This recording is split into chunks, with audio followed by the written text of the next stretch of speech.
Hello Generals, I would like to present you the rules update 2.1 for Gods of War Robert E. Lee wargame. Why 2.1 and why rules update? Okay, first of all 2.1. The English rulebook you get is the second edition of the rulebook. So the first edition of the Gods of War Robert Lee wargame, it wasn't translated into English. It had only its Polish premiere, and we decided not to translate it into English. 2.5 years ago, we had a premiere of the Polish version of the rulebook for the Gods of War Robert Lee of the second edition of the rulebook. And then we decided to translate it into English. And that's why the rules update is number 2.1, because the English version of the rulebook is also a second edition of the rulebook. I hope you understand what I mean. And why the rules update so short from the premiere? Because we got a couple of months from the point you get your rulebook. So right from the start, from the premiere of the Polish rulebook, we get many comments from the players on how the game look like and how to improve it. More than a year ago, when we started the Kickstarter campaign and we started to translate the English rules, we decided to translate the same rules as for Polish players, because the update of the rules wasn't ready then. We wanted the Polish and the English rules to be exactly the same. And when we finished the Kickstarter campaign, which lasted 1 year, so a long time, we decided that it is because we had many comments about what to change, how to improve the game. We decided that it is the time to publish the rules update, because it is 2.5 years from the premiere of the Polish rulebook, and the English rulebook is the same as Polish one, but translated into English, of course. We wanted the rules to be the same, to be consistent, the Polish and the English rules. That's why we decided that now we have to make a rules update for the Polish and for the English version. They are also the same. It changes some things. I hope you will like them. It changes some chapters about artillery, about regaining cohesion, about how to end the battle. It makes the game more realistic, it quickens the game, it makes the game a little easier, and it makes some clarifications, what you can do, what you cannot do with the game. Okay, enough talking. For now, let me present you how the rules update look like. You can download it from the Gods of War Robert E. Lee page, from the GM Boardgames page. So the text that has been added is written in green. The deleted text is marked with red, with a strike through, and all remarks and comments are in italics. For the better orientation, we left some pieces which were not changed. They are written here in a black font. So let's move to the first change. It's the chapter 4.15, results of eliminating a general. So eliminating a division commander causes the following effects. A new general needs to be drawn from the brigade general's deck if this deck is unavailable. Roll a d6. A score of 1, 2 means a cautious general with a command level 1. A score of 3 to 5 means a neutral general with a command level 2. And a score of 6 means an aggressive general with a command level 2 also. So you don't need a deck of brigade generals, you have to just roll a d6.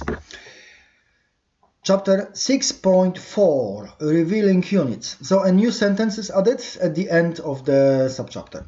So under no circumstances may units be deployed from the patrol marker to the enemy unit's zone of control. We had some remarks that According to the rules, it is possible to deploy the units within the zone of control of enemy units. So this sentence is added to change it. Chapter 7.7, March to the Sound of Guns, and new subchapter 7.7 is added. So it is completely new subchapter, a new rule. I think you will like it. If any of your core units have completed a combat round this turn, and the core has an advance order, the remaining units of that core may perform a normal move without being restricted by the advance order movement rules. So movement is not halved, see 4.7.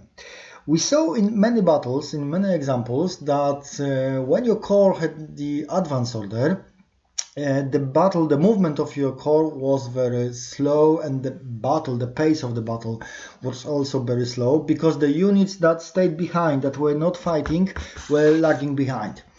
So we wanted to quicken it a little. That's why we allowed the units from your core with advanced order, the units that didn't fight, to move as quick as with the normal movement allowance.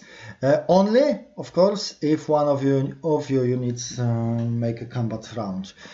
So it will be possible to bring some reinforcements to reform and to move your core when it is fighting. It quickens the game a lot. 8.7, Suppression by Fire. So we have added a paragraph.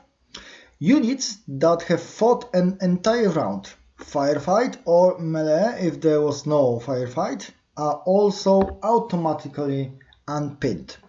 So before that, only units that were routed were automatically unpinned, and this led to some strange situations, that the units that fought the entire round of combat and stayed in a combat were still pinned.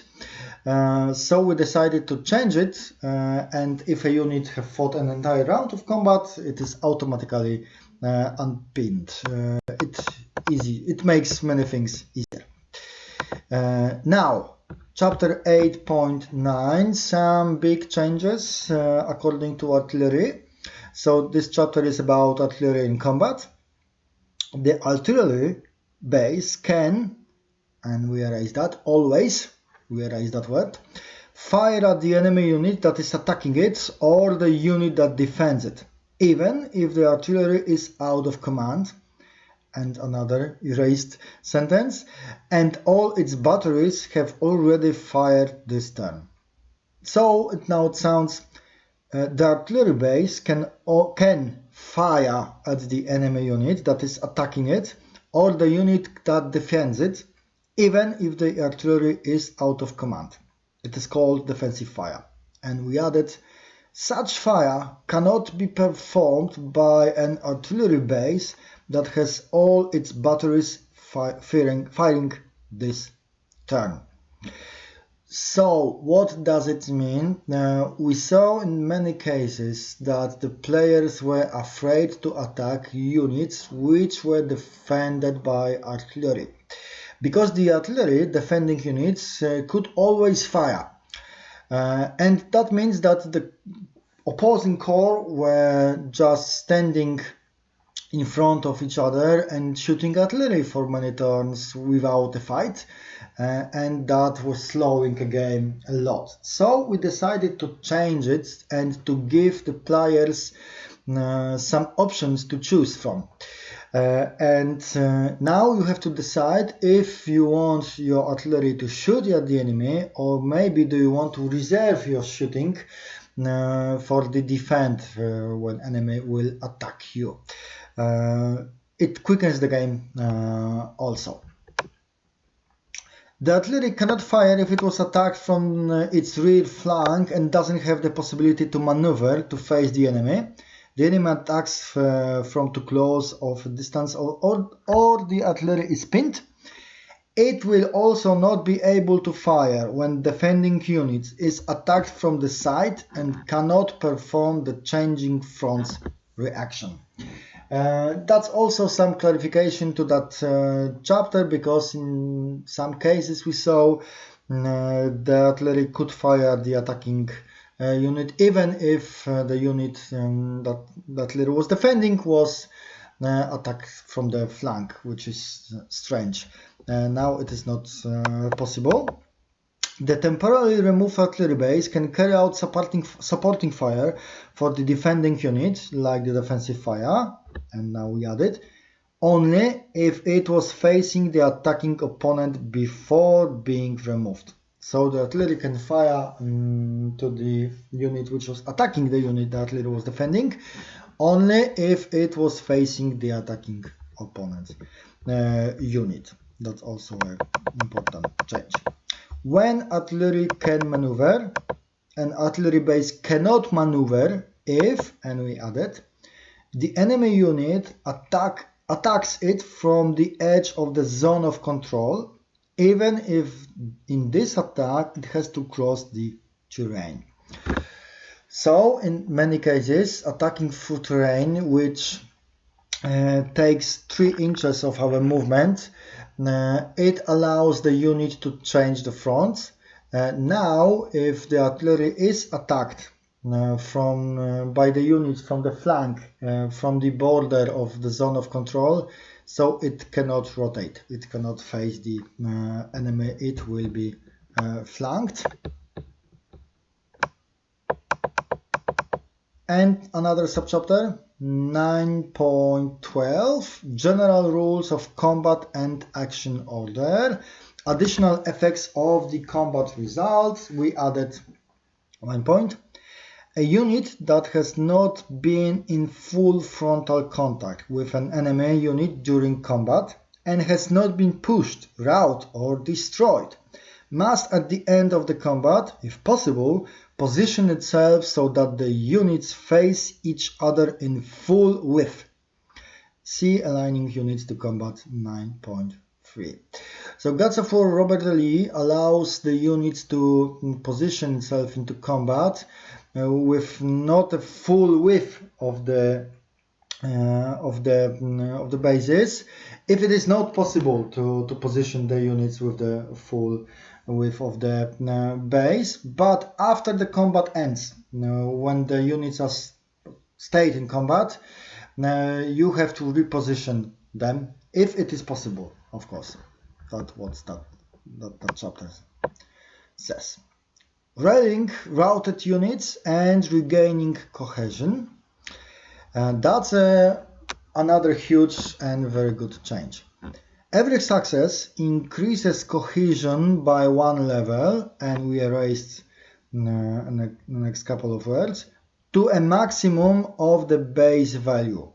A blunder means no effect, and we added, a unit can never regain the first level of cohesion lost, except when it is an artillery base with only 1 artillery battery. So we experienced that in many cases the units which were severely battered, yes, which lost 2 or 3 points of cohesion because of combat of artillery fire, 1 or 2 rounds, and the units was fresh. It is not good, it is not realistic when you look at the battlefield, and that's why we decided that if the unit will lost some cohesion level, it will never regain it to the maximum base value. So if you lost 1 cohesion level, you cannot regain the cohesion. If you lost 2 cohesion levels, you can regain it, but you will always have 1 point of cohesion lost. So the first point of cohesion lost means you cannot regain it. So you have to rotate your units and use it more wisely on a battlefield. I hope you will like that change. It quickens the games also and make it more realistic. Conditions for the loss of army morale. A new paragraph is added at the end of this subchapter. If the morale of the army drops by at least 3 levels within 1 turn, we immediately lower it to the level of breakdown. The battle is over.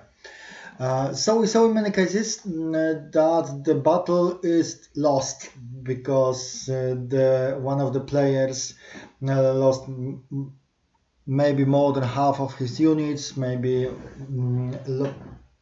even all of his, or almost all of his units, but the battle will take one turn more. And we wanted to avoid it because it is not interesting for the players to play a battle of which the result is already known. That's why we introduced that new paragraph, and a couple of others I will read soon. So if your army morale will drop of 3 levels, so the battle will end. It is not so easy for the army morale to drop by 3 levels. So you have to, for example, control more than half of the strategic points, control the base operations of the enemy. The enemy may have to have greater losses this turn and in a whole battle. That's the 4 conditions. Or the enemy may have lost more than half of his units, so it's not so easy to do it. But the drop of 3 levels of the army morale means the battle is over.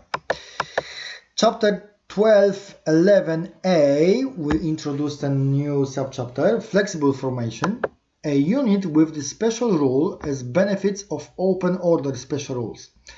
Cavalry attacking this unit doesn't get double impetus unless this unit is pinned, engaged in combat, or cavalry attacks it from the flank, rear, from a shorter distance than half of its movement, including penalties for terrain, or from the edge of the zone of control. So the change in fighting techniques in the mid-19th century, it changed also the tactics of many units. So some units were capable of fighting in open order, in skirmish formation, and also in close order when it was needed, for example, when fighting with cavalry. The good example is the French Zouaves from the Crimean War or later, but also other units from other nations. It was most elite or some veterans, some very good experienced units. So we decided to introduce that new flexible formation for some of the units to have the benefits of the skirmish formation also, but to show that they are also capable of making some solid formation. So you will have some units in your armies with that possibility. Not with all armies, of course. Battlefield, chapter 13.7. Place 5 strategic points on the battlefield instead of 3, as it is shown here.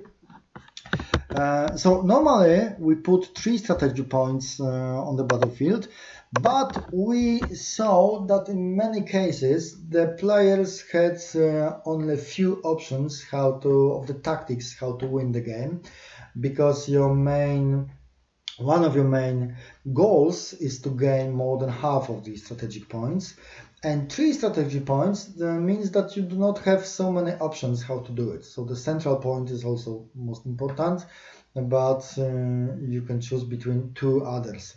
Is how to gain them. And the battles became a little schematic, so we decided to introduce 5 strategic points to give you more options to play the battle, to make some battle tactics, to decide which strategic points you will try to gain and which you will not. It is very easy and good change. It makes the game more interesting. Setting up terrain. One rule, one paragraph is added. Impossible terrain must be located a minimum of 3 inches from a strategic point or base of operations. It was possible to place the impossible terrain next to the base of operations or some strategic points, blocking all the way to that point. So now we prevented it. You cannot do it. Battle goals 14.1. The battle ends when? At the end of any turn, starting with the third, one side controls all strategic points and its base of operations. Starting from the third turn, when you control all strategic points and base of operations, the battle will end. And you will count the points. It's not so easy to do it. You've got 5 strategic points now, not 3. It's harder to do it. The player has declared his retreat from the battle. That's another option when the battle ends. And army morale fell by 3 levels in 1 turn. We immediately lower it to the level of breakdown. That's what I said a couple of minutes ago. But what with the retreat from battle? I will read it. If a player's army loses 2 levels of morale during 1 turn, but it will not be broken, or its army morale is waning, then at the end of that turn, the player may decide to retreat from the battle. For this to be possible, the player's army must control its base of operations. The battle is then over. Count the victory points. The army of the player who withdrew from the battle ceases to control all strategic points and operational bases. The opponent regains control of his operational base automatically. If any enemy unit is within 3 inches of a strategic point, it takes control of that point. The units of a player who retreated from the battle do not affect control. So another change. So if you feel that you are losing, you have option like the generals from the 19th century had an option to try to continue a battle.